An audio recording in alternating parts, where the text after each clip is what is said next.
है उस दिन से सदगुरु कबीर साहब की जयंती आरंभ होती है और ज्येष्ठ पूर्णिमा के दिन मुख्य रूप से उनका जन्मोत्सव मनाया जाता है।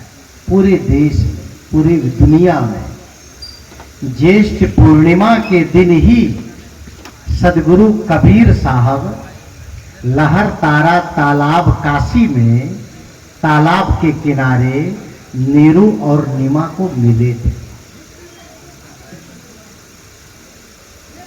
अब ये मैं किंवदंती और कथा नहीं कहूंगा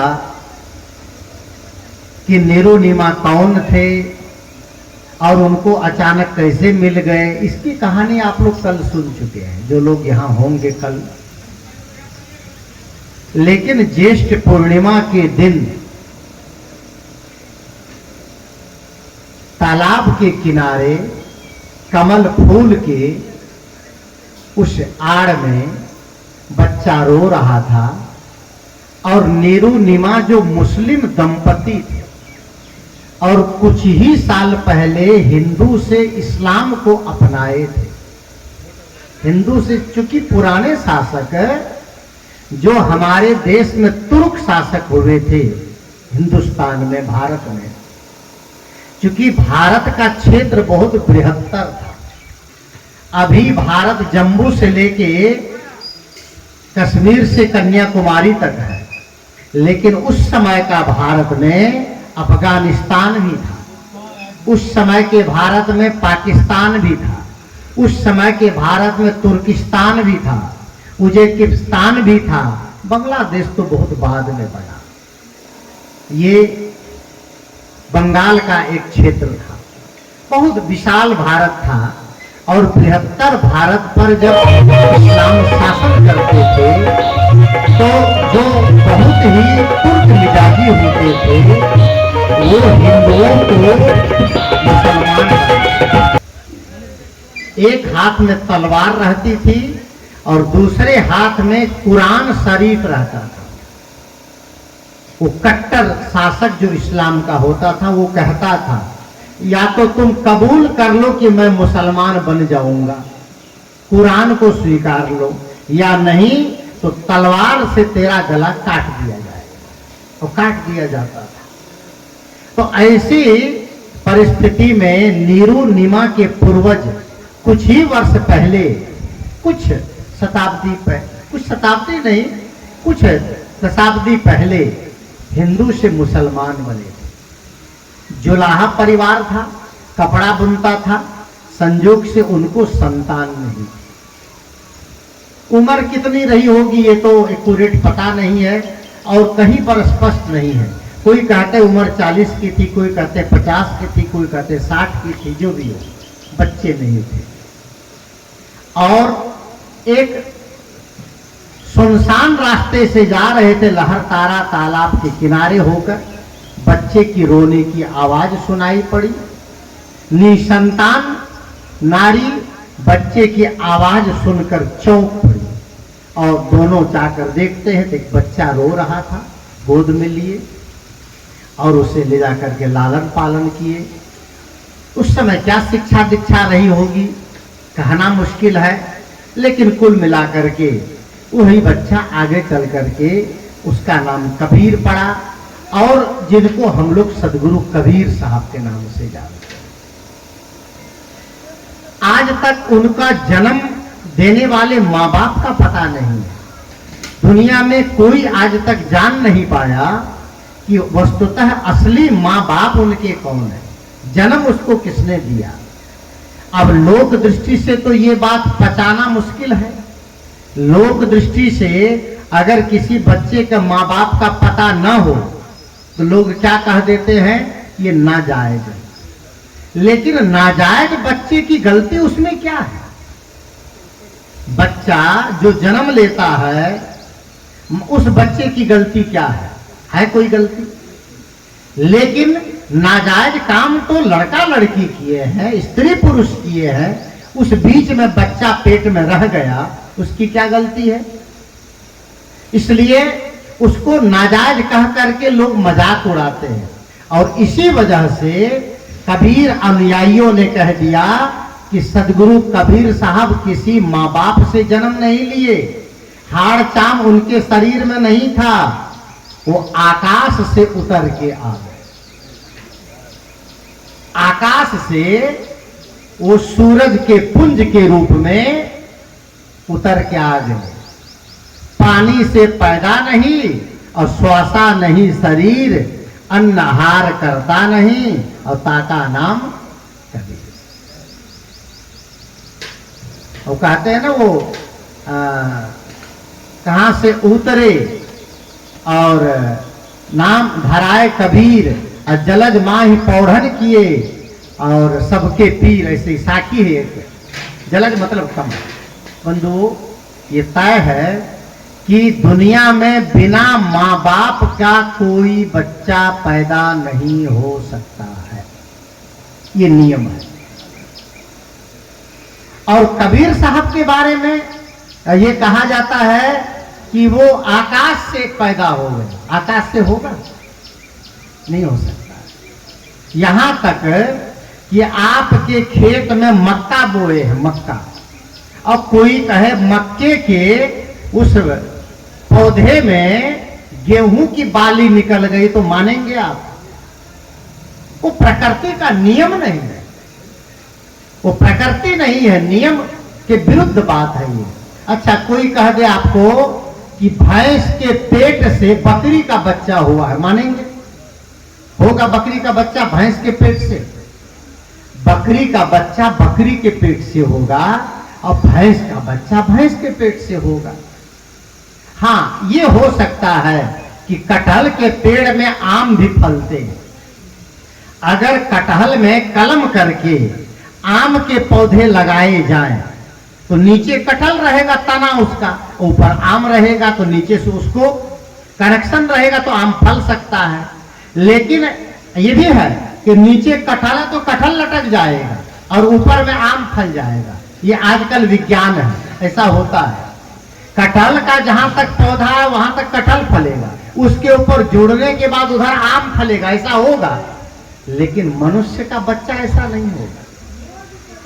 ये आजकल जो आप लोग ये देखते हैं, हमारे देवी देवताओं पर कटाक्ष करना लोग मानते हैं। गणेश जी क्या है?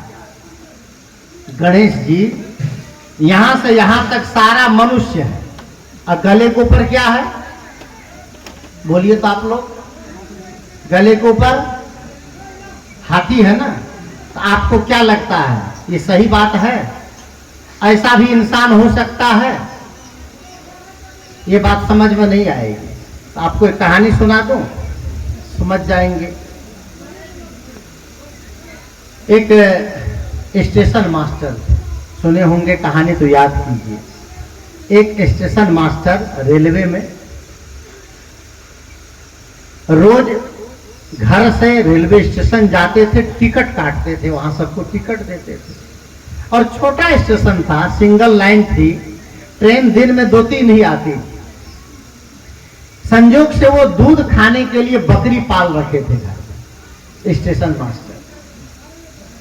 अब स्टेशन मास्टर जो बकरी पाल रखे थे तो अब अकेले थे तो कौन चराए बकरी, तो ले जाते थे स्टेशन में, बकरी को ठोक देते थे लाइन के किनारे, बकरी चरती थी। ट्रेन आती थी तो बकरी को किनारे कर लेते थे।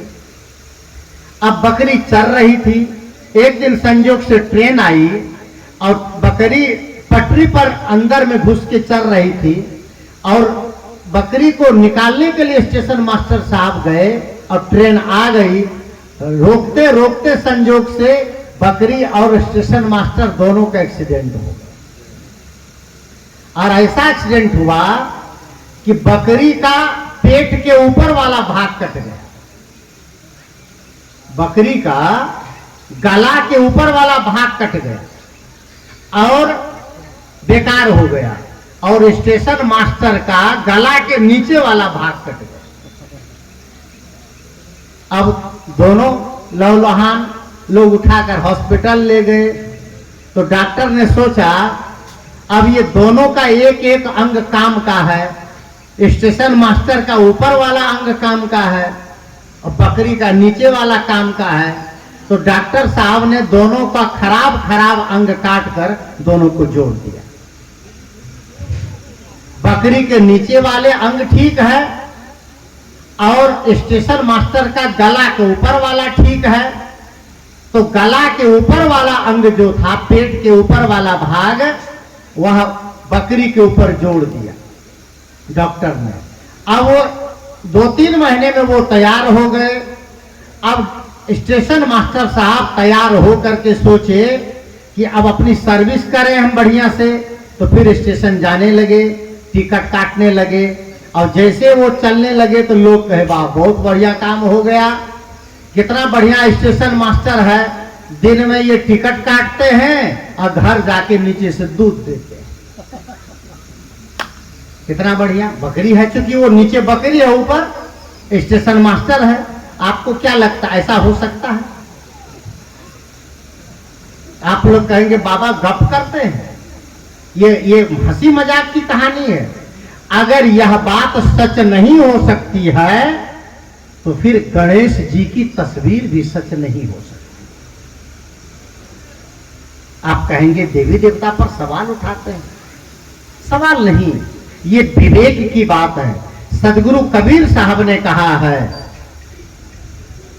कि कर बंदगी विवेक की, और भेष धरे सब कोई, सो बंदगी वही जान दे जहां शब्द विवेक न होए। हम लोग विवेकशील प्राणी हैं, बिना विवेक के हम लोग मानते चले जाते हैं, और बिना विवेक का इतना बड़ा बोझा लाद के घूम रहे हैं जिसका कोई जवाब नहीं है। बकरी के ऊपर स्टेशन मास्टर नहीं जुड़ सकता है, और स्टेशन मास्टर के नीचे बकरी नहीं जुड़ सकती है। थोड़ा सा विचार कीजिए आप कि मनुष्य का बच्चा का गला अगर कट जाए तो हाथी का गला उस पर बैठेगा? बैठेगा? अब कहानी है, आप लोग सुने होंगे कि गणेश जी और कार्तिकेय जी किसके पुत्र हैं? पार्वती के, शंकर जी के। दोनों पुत्र उनके माने जाते हैं, लेकिन किसी कारण से गणेश जी जो उनके पुत्र थे उनके साथ ज्यादती हुई और उसका सिर कट गया। तो कहा गया कि उनके सिर को जोड़ने के लिए जंगल से हाथी का सिर लाया गया और जोड़ दिया गया। अगर हाथी और इंसान को जोड़ा जा सकता है तो बकरी और इंसान को क्यों नहीं जोड़ा जा सकता है? लेकिन ये कहानी है, ये काव्य है, ये मजा लेने देने के लिए है। हमारे यहाँ इतने देवी देवता हैं, ये किसी देवी देवता का आंख नाक कान हाथ पैर सब मनुष्य के समान नहीं है। आप देखिए काली मंदिर जहां होता है, देखिए काली मंदिर का चेहरा इंसान जैसा है। काली का चेहरा देख लीजिए आप ठीक से गौर करके। गणेश जी को देख लीजिए। आप दुर्गा को देखिए तो कितने हाथ हैं। ये सब प्रतीक है। अगर नारी होगी तो सोचिए उसके 2 ही हाथ होंगे। अच्छा, अभी आपके घर में एक बेटी पैदा हो जाए जिसके 10 हाथ रहे तो क्या लगेगा आपको?